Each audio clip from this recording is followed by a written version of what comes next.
Meus irmãos, graça, paz e misericórdia da parte do nosso Deus e de Jesus sejam sobre todos vocês, sobre todos nós.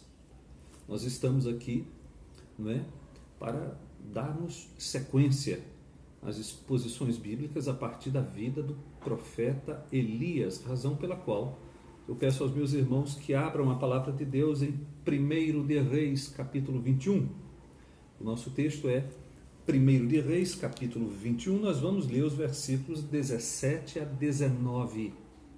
O nosso texto é 1 de Reis, capítulo 21, versículos 17 a 19. O texto sagrado diz assim: Então veio a palavra do Senhor a Elias, o tesbita, dizendo: Dispõe-te, desce para encontrar-te com Acabe, rei de Israel, que habita em Samaria.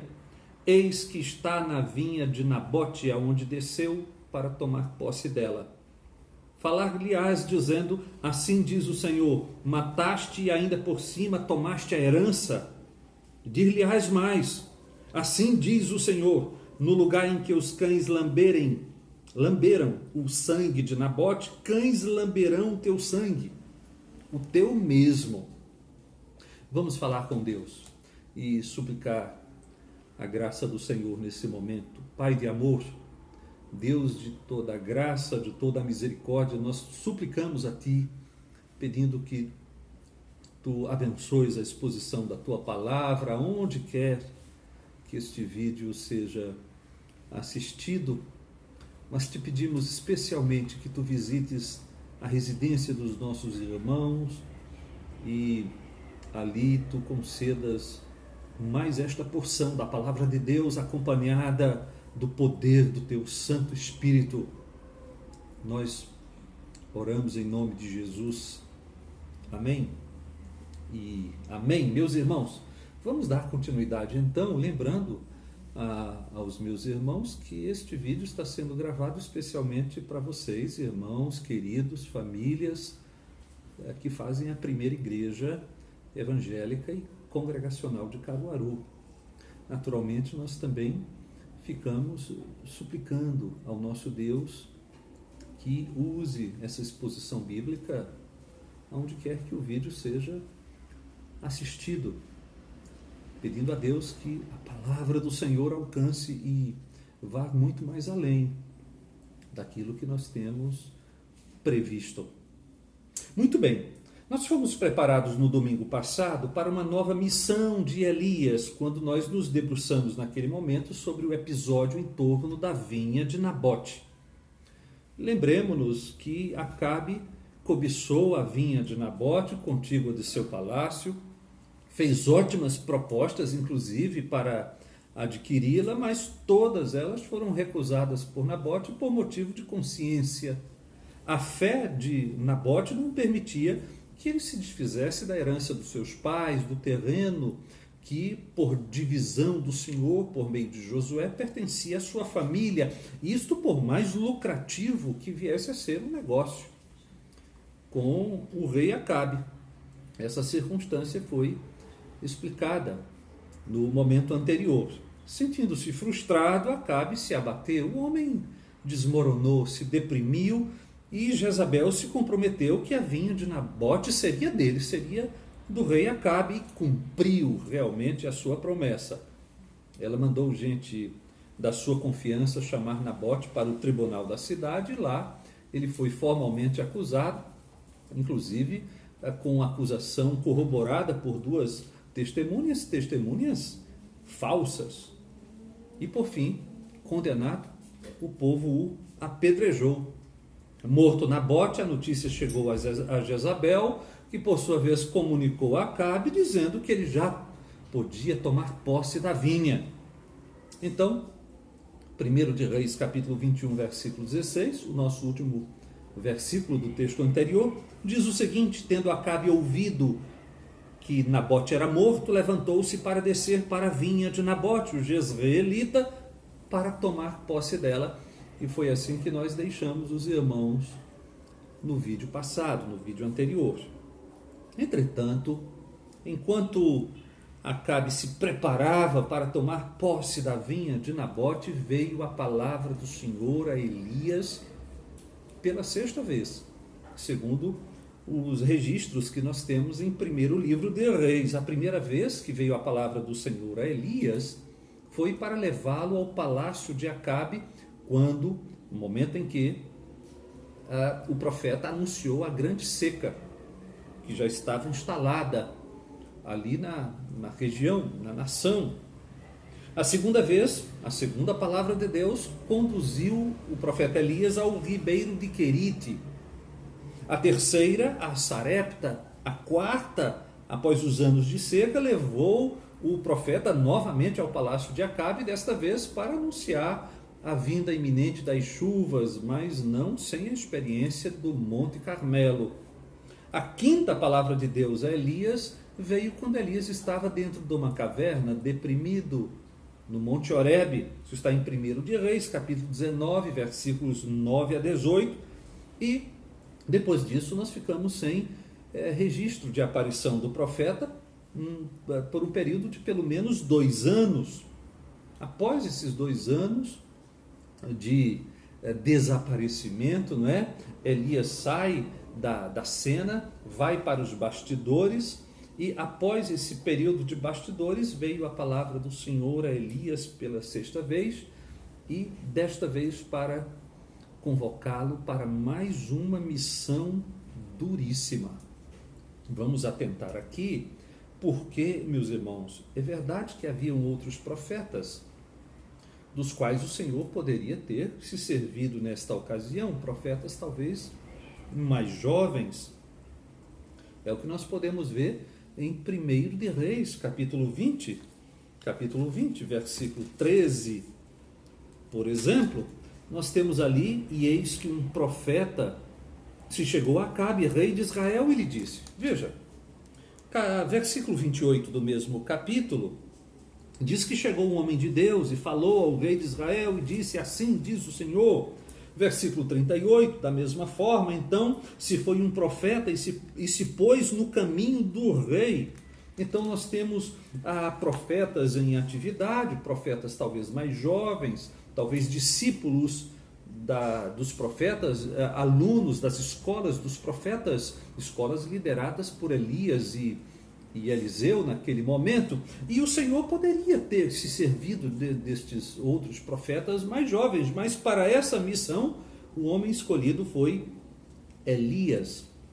E talvez, meus irmãos, Elias tenha sido escolhido para esta missão duríssima, porque uma tarefa tão árdua poderia exigir servo de Deus mais experiente, mais velho, mais treinado no cadinho do sofrimento, mais experimentado em lutas de oração, e sobretudo tinha que ser um homem cheio do Espírito. É bom enfatizar que o tipo de qualificação a que me refiro para o cumprimento de certas tarefas não é tão somente de natureza intelectual. Essa pode ser, na verdade, a coisa menos importante em certos momentos. O homem preparado para certas missões mais exigentes, além de uma caminhada experiencial com o Senhor, além de uma experiência com a dureza da vida, precisa de preparo bíblico e de revestimento do Espírito suficientes. Vejamos, por exemplo, o tipo de armas necessárias aos embates da luta da fé, conforme o apóstolo Paulo escreveu aos Coríntios na sua segunda carta, porque, embora andando na carne, não militamos segundo a carne, porque as armas da nossa milícia não são carnais e sim poderosas em Deus, para destruir fortalezas, anulando nós sofismas e toda altivez que se levante contra o conhecimento de Deus, e levando cativo todo pensamento à obediência de Cristo, e estando prontos para punir toda desobediência, uma vez completa a vossa submissão. Algumas atividades, meus irmãos, são especialmente duras, como aquela que o Senhor chamou o profeta Ezequiel para realizar. Eu quero ler com você Ezequiel capítulo 3, a partir do versículo 5, ouça com atenção a leitura desse texto. Porque tu não és enviado a um povo de estranho falar, nem de língua difícil, mas a casa de Israel.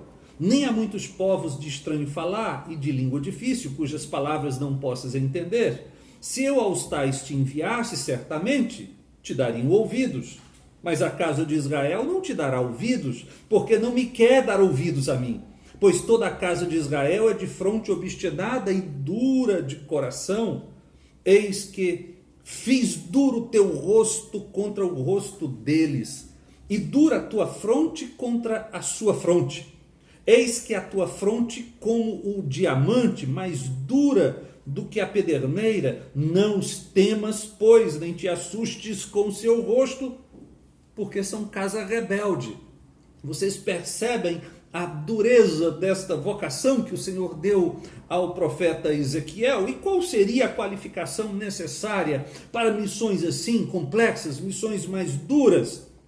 Sobre a qualificação do homem de Deus para certas tarefas, veja-se, por exemplo, o profeta Miqueias capítulo 3, versículo 8, eu, porém, estou cheio do poder do Espírito do Senhor, cheio de juízo e de força, para declarar a Jacó a sua transgressão e a Israel o seu pecado.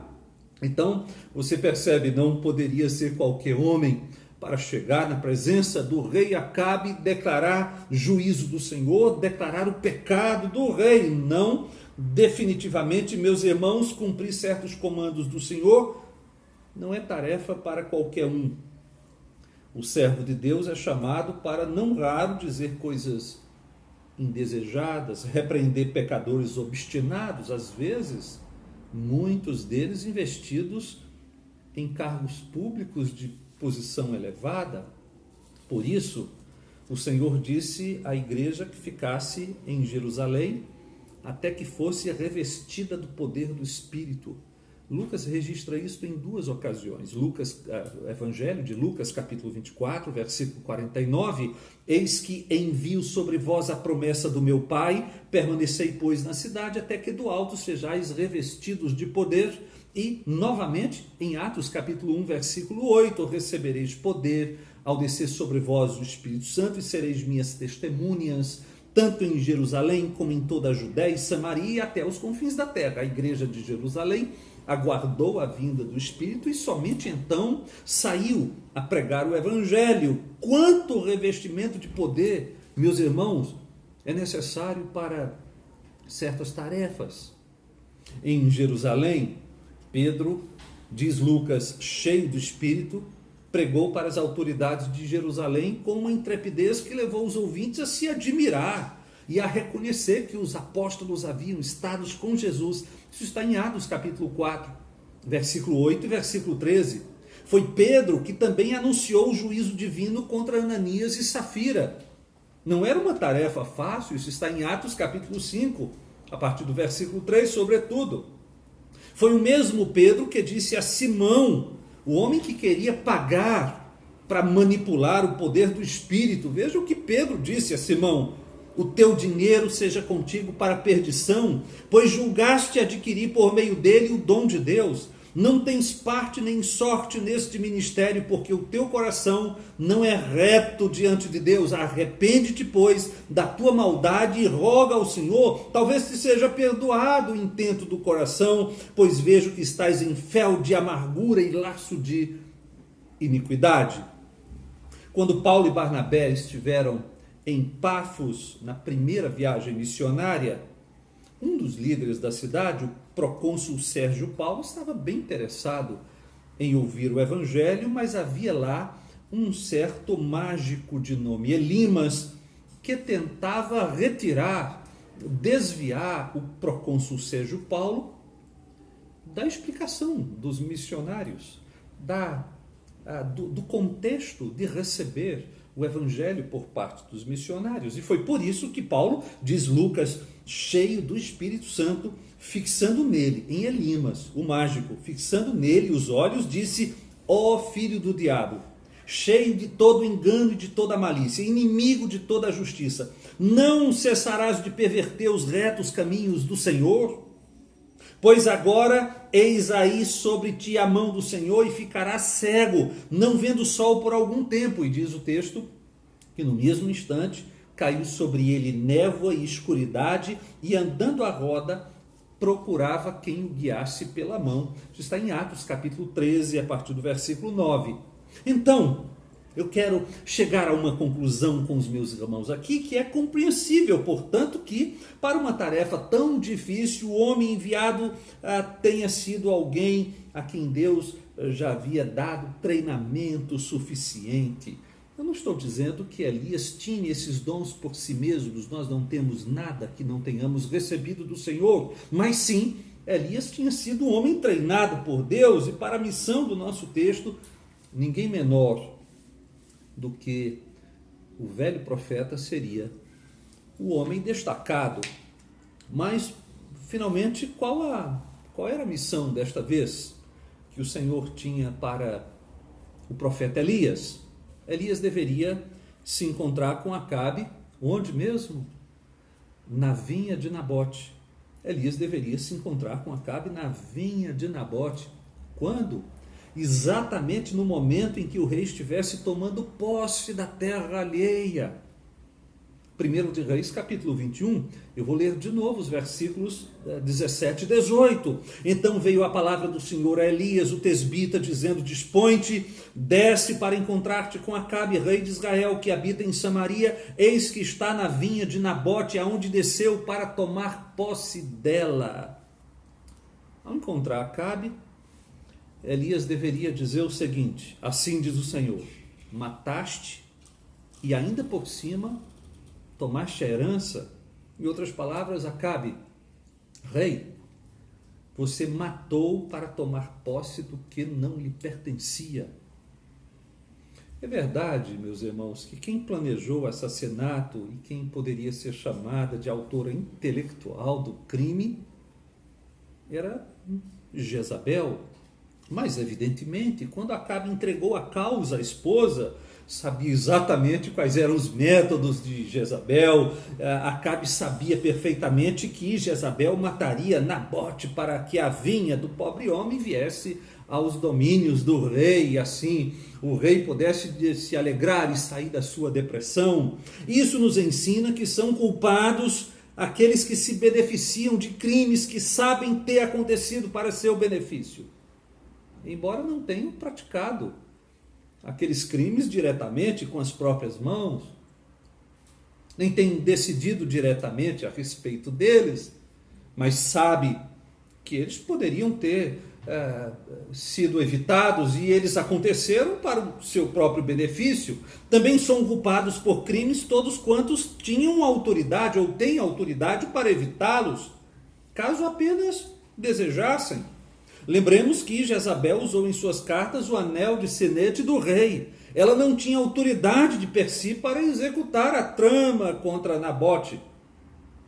Então, lembremos aqui que o lavar de mãos de Pilatos não fazem dos judeus e dos soldados romanos os únicos responsáveis humanos pela execução de Jesus. Notemos, ademais, que Elias era, na ocasião, meus irmãos, o porta-voz de Deus para anunciar a acusação. Qual era a acusação mesmo?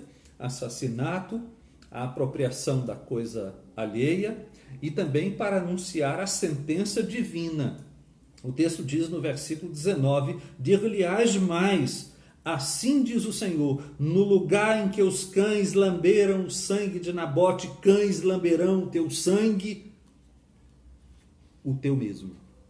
É assim a nossa passagem, o nosso texto, e nós queremos saber o que é possível aprender dele.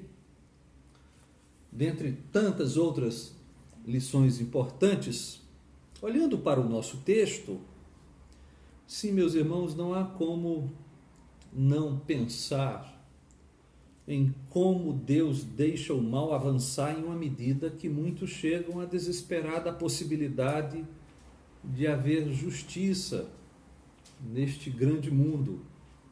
Os maus avançam aparentemente sem rédeas. A injustiça é cometida a olhos nus, quase sem limites. E aqui nós estamos, vocês sabem, no centro daquilo que é chamado de problema do mal. O problema do mal está presente nos debates teológicos há milênios e vem sendo tratado com o nome de Teodiceia. A questão básica da Teodiceia consiste em saber por que existe o Deus Santo, justo, reto, cheio de bondade e ao mesmo tempo absolutamente poderoso, que permite que os ímpios alcancem tanto e tão extensamente dos seus intentos mais cruéis. Nabote foi colocado injustamente no corredor da morte, morreu e Deus viu. Por quê? Qual a razão? Se Deus é bom e por outro lado é poderoso, por que os maus alcançam tanta vantagem em seus intentos mais bárbaros? Por que eles seguem tão quase sem limites? A resposta de alguns é simplesmente que não há Deus. Se houvesse Deus, sendo ele bondoso, não quereria tanto mal no seu mundo, e sendo ele poderoso, impediria a ocorrência do mal em seu mundo, sobretudo que houvesse tanta opressão do homem contra o seu semelhante mais frágil. Para outros, Deus existe, mas ele ou não é bondoso, tanto que aceita o mal em seu mundo, ou não é poderoso, e nesse caso ele até deseja impedir o mal, mas não consegue. E aí? Como é que nós ficamos frente ao problema do mal, ao cerne da Teodiceia? Meus irmãos, longe de nós sentirmos com quaisquer dessas posições, o insensato é que diz no seu coração que não há Deus. Salmos 14, versículo 1. Também não negamos quaisquer das perfeições divinas. Deus é o Todo-Poderoso, aquele que faz tudo conforme o conselho da sua vontade, que conhece o fim desde o começo, aquele cujos planos não podem ser frustrados, como também ele é o Deus de toda graça, longânimo, compassivo, cheio de misericórdia. E ainda assim, embora sua natureza santa rejeite com aversão nauseante o pecado mínimo que seja, Deus conduz a sua história, inclusive por meio do pecado. Agora, vamos pensar um pouco mais a respeito, porque se Deus é realmente como a Escritura ensina, por que o mal avança tanto? Chega a causar tantos estragos? Por que Jezabel apenas manda matar Nabote, Nabote morre e Acabe lança a mão da vinha de Nabote? Onde está Deus em tudo isso? Onde está Deus na pandemia? Onde está Deus enquanto alguns morrem sem atendimento adequado nos hospitais públicos? Outros lucram com respiradores e outros equipamentos superfaturados. Onde está Deus em tudo isso? Sem nenhuma pretensão de aprofundar um tema tão palpitante que merece espaço, merece um debate muito mais amplo, eu quero apresentar aos meus irmãos pelo menos 3 respostas à pergunta: onde está Deus? Onde está Deus? Em primeiro lugar, Deus está reinando soberano. Deus está reinando soberano e ainda que o mundo desabe, nós confiaremos nele. O salmista afirma que as nações estão a perguntar: onde está o Deus deles? Salmos 115, versículo 2. Por que diriam as nações: onde está o Deus deles? Não é possível definir a circunstância em torno do Salmo 115, mas a resposta do salmista é induvidosa. Salmos 115, versículo 3. No céu está o nosso Deus e tudo faz como lhe agrada. Não importa o que está acontecendo em redor, Deus manda em seu universo e tudo está sob o seu mais estrito controle. Por isso o salmista diz: Israel confia no Senhor, a casa de Arão confia no Senhor, confiam no Senhor os que temem o Senhor. Salmos 115, versículos 9 seguintes. Sim, meus irmãos, onde está Deus? Onde está Deus? Deus está reinando soberano e nós confiamos nele, ainda que o mundo desabe. Em segundo lugar, Deus está reinando soberano do modo como reinava soberano quando nos deu dias de alívio e cânticos da noite. Onde está Deus? Deus reina no momento do caos, Deus reina no momento da desordem, Deus reina no momento da pandemia, do modo como sempre reinou, inclusive quando nos deu dias de alívio, noites de canto. É isso que está no livro de Jó, Jó capítulo 35, versículos 9 e 10. Por causa das muitas opressões, os homens clamam por socorro contra o braço dos poderosos, mas ninguém diz: onde está Deus que me fez, que inspira canções de louvor durante a noite? Veja o que está em jogo. Quando tudo vai bem, as pessoas não se lembram de Deus, não acreditam as tantas e frequentes dádivas do Criador ao Criador. Em dias calmos, meus irmãos, Deus simplesmente não é considerado na maior parte do tempo das pessoas deste mundo. Pelo menos da maior parte das pessoas desse mundo.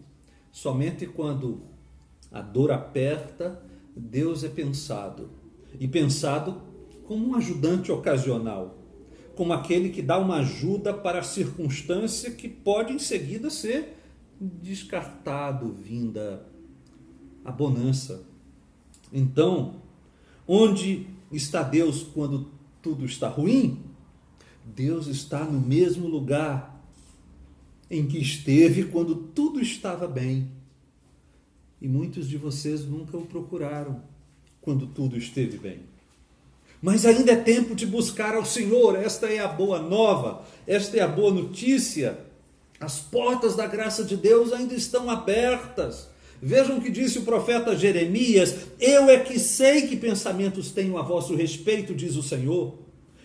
Pensamentos de paz e não de mal, para vos dar o fim que desejais. Então me invocareis, passareis a orar a mim, e eu os ouvirei. Buscar-me-eis e me achareis, quando me buscardes de todo o vosso coração. Serei achado de vós, diz o Senhor, e farei mudar a vossa sorte. Congregar-vos-ei de todas as nações e de todos os lugares para onde vos lancei, diz o Senhor, e tornarei a trazer-vos ao lugar de onde vos mandei para o exílio. São muitas as promessas de que o Senhor se deixa encontrar por aqueles que o invocam. Salmos 145, versículo 18, diz o seguinte: perto está o Senhor de todos os que o invocam, de todos os que o invocam em verdade. Paulo, o apóstolo, esclarece que o evangelho está perto de nós e que Cristo não está por ora em lugar inacessível ao pecador que o invoca para a salvação.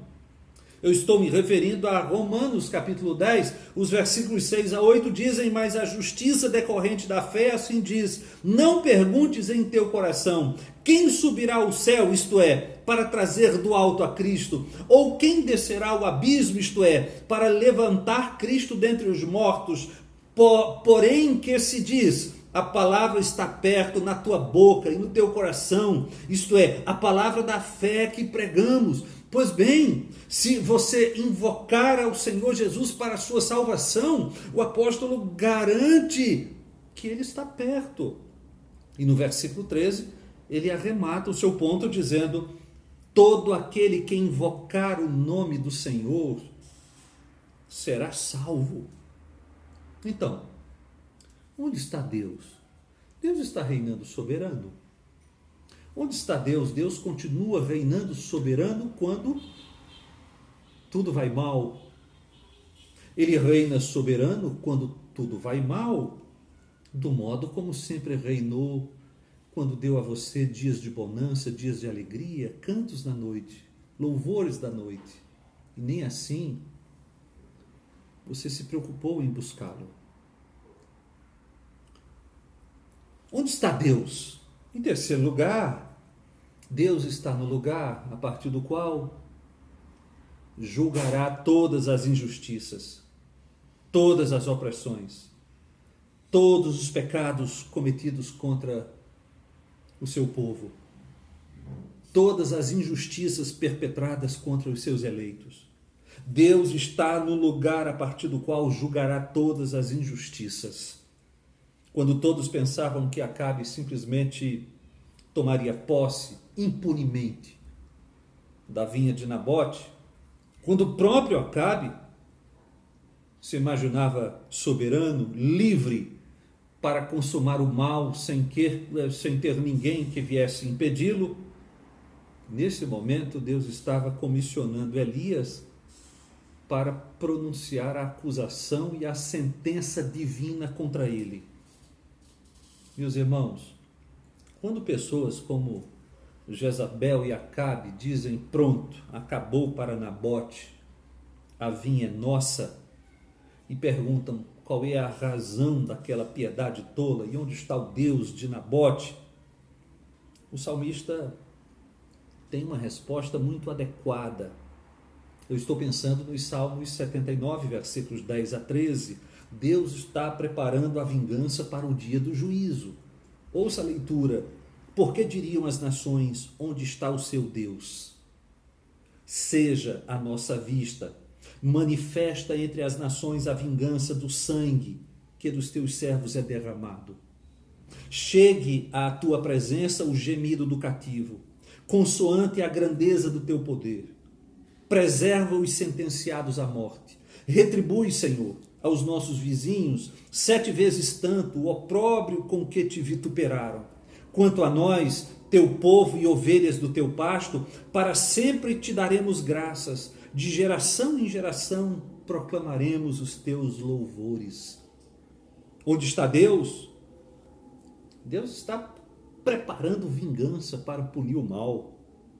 E quando nós lermos a atividade de Elias contra Acabe e vinganças manifestas do Senhor contra homens ilustres como Acabe, nós devemos nos lembrar que, embora toda a justiça não se aperfeiçoe neste mundo em seu presente estado, isso não significa impunidade eterna. Essas grandes vinganças divinas, à vista de todos nós, registradas para o nosso exemplo, são, na verdade, ilustrações de que Deus não deixará nenhum pecado impune. Ou os pecados terão sido pagos por Jesus, e os beneficiados pelo sacrifício de Jesus vão ter perdão gratuito, ou os próprios pecadores serão julgados no juízo final com uma justiça, e justiça da mais estrita. Em Romanos capítulo 2, versículo 5, o apóstolo vaticina: segundo a dureza e coração impenitente, acumulas contra ti mesmo ira para o dia da ira e da revelação do justo juízo de Deus. Sabe o que nós precisamos fazer agora? Arrependermos-nos dos nossos pecados e irmos a Jesus, confiando nele, confiando na obra dele.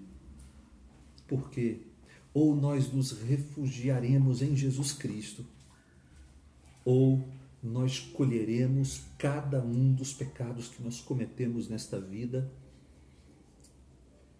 de maneira justa, das mãos do justo juiz, porque não haverá impunidade. Na eternidade, não. Vamos falar com Deus nesse momento. Senhor, nós te buscamos nesta hora. E eu te suplico que o teu povo fiel, que o teu povo crente continue firme em tuas promessas, firme no Senhor, firme na palavra de Deus, confiantes de que o Senhor continua no controle da história que decretou faria. O teu povo se curva diante do Senhor, e quando lhe é arguído onde está o seu Deus, ele sabe responder. porque ele sabe que o seu Deus é o Rei dos Reis, o Senhor dos Senhores, aquele que controla todas as coisas em absoluto. Nós oramos em nome de Jesus Cristo. Amém e amém. Meus irmãos, nós encerramos o nosso momento, encerramos o nosso vídeo. Agora sei que vocês terão um momento de oração. Quero deixar o registro da saudade que eu tenho de todos vocês e a saudade que tenho dos nossos encontros. Que Deus abençoe a todos os meus irmãos. Um forte abraço.